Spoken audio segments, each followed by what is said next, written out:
Your Excellency, the first President of the Republic of Kenya, Mheshimiwa Uhuru Kenyatta, Your Excellency, our President, Raila Uhuru, Your Excellency, Kalonzo Musyoka, and all the other excellencies and MPs and MCS, I greet you all in the name of God and in the name of those who have died. My name is John Wanguba Mkoya. I stand here on behalf of the young people who have been killed in this country. I stand here on behalf of Kalasinga, the one you have seen who was shot just after he said that he was going to demonstrate, because Baba had called for us to go and demonstrate, and he was going to demonstrate because the cost of living was on a high level. I stand here on the behalf of the young youths who are in prison, even as we talk today, who are being jailed, not because that they did any mistake. They are being jailed just because they went outside to demonstrate, they went outside to assemble, and there is something that I read in this country, and I read the Constitution.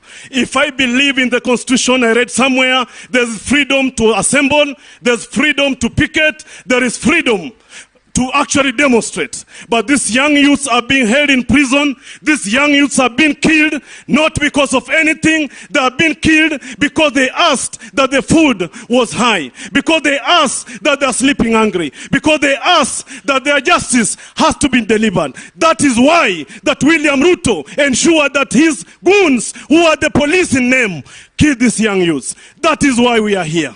Your Excellencies, I stand here as a leader. I stand here as a young man. I stand here as a young man who has been in this country, who Baba Raila Uhuru, who Mheshimiwa Uhuru Kenyatta. You told us that this country has democracy, but this country today is being led by hypocrisy. There is no democracy, but we are being led by hypocrisy. A president who goes to vehicle and announces and actually pampers the police for killing the citizens, the same citizens that is leading. That is not a president, but that is a goon. Don't refer to us as goons as you have done. We are not goons. The young youths outside here are not goons. They are youths who are in this country, who have ensured they have a life, but you cannot refer to the young people who have gotten outside to demonstrate and to ensure that their rights have been done. You are telling them that youths. We are not youths, Mr. President, and your day is going to come. One day, you are going to pay for the blood of Kenyans, for the young youths here that are sitting here. Mr. President, I want to ask you, I've seen a child here who is 7 years or 6 years. You have said that that child is also a goon. Where was that child demonstrating? What are you trying to plant in that child? When that child grows up, he will have scars of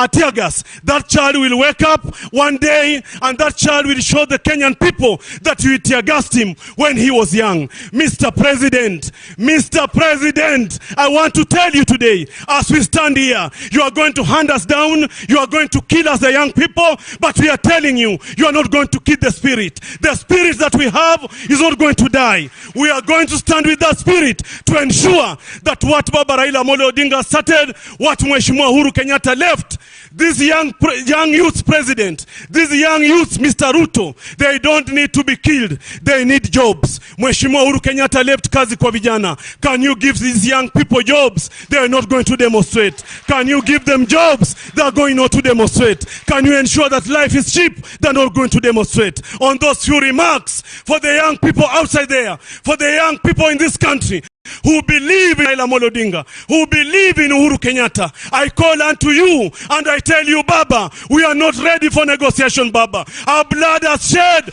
We are ready to go outside, Baba. We are ready to go outside, Baba. That they are going to kill us. We are going to be ready to be killed, Baba. Let him kill all of us, but this country must be liberated. Viva young people, viva! Viva young people, viva! Asanteni sana.